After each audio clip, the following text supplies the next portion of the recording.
again.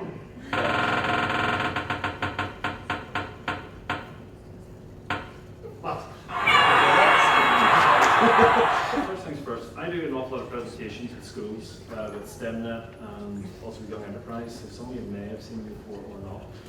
I'll also come in and talk to any school, giving you a shot is kind of the hard part.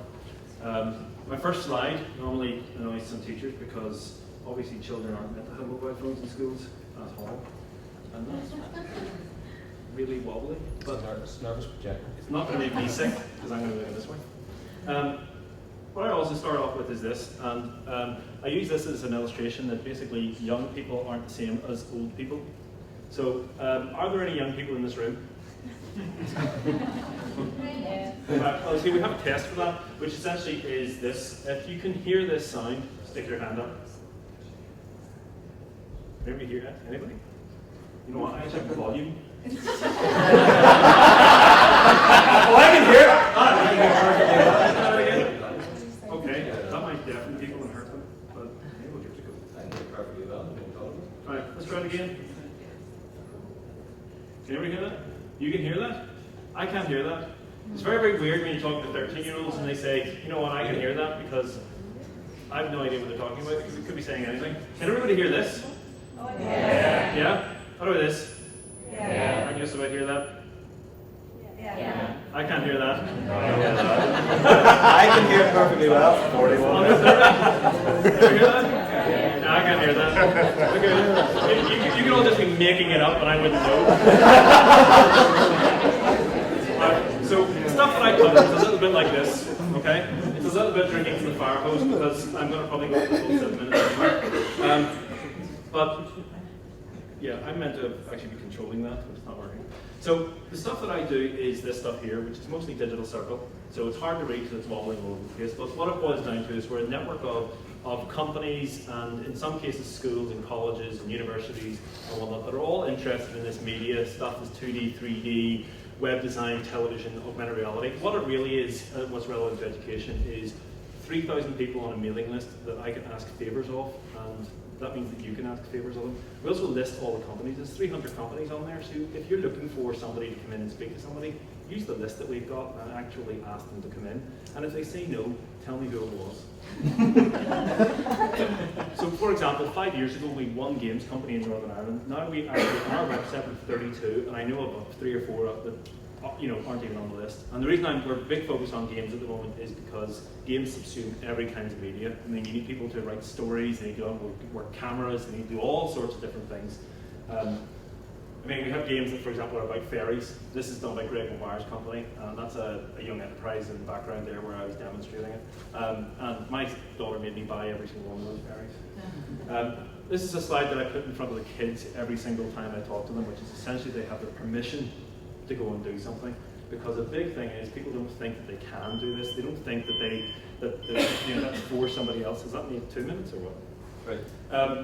But I see opportunities straight ahead. I mean, you'll obviously see Andrew talking a bit later on about this thing here. I mean, if you haven't seen it, and if you haven't seen the goggle thing that we've got there, the Oculus Rift, come over and see us in the main hall. It's things like this. The design for this came out of a school. It's a case for a Raspberry Pi. They sell it for $12.99, and I'm told it's about 50p worth of plastic out of a technology class. So, it's a way of schools essentially using some of their creativity, even close to the bottom line. It is just that. We also have, ultimately, 3D printers. That should say 3D printers.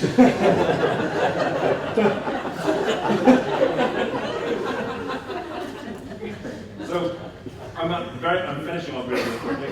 The stuff that I'm doing most of my time is I'm either in talking to schools about Young Enterprise, I'm in talking to schools about STEMnet, so you can ask them, but also I'm in talking about coder dojos and whatnot because we've got about 10 or 15 of them running around Northern Ireland already. There's some of them that are run by independents. We tend to basically go to colleges and say, why aren't you running a coder dojo? Why aren't you doing something? So we've got them in Dungannon and Enniskillen. There's a slight difference, like Enniskillen and University of Ulster have a 3D dojo where we're teaching kids 3D modeling, we're teaching them Blender and Maya. We're going to start introducing things like printing their own plastic crap very, very soon, but it's mostly about that. Now, I don't know, who here wants to do something about 3D printing? Anybody?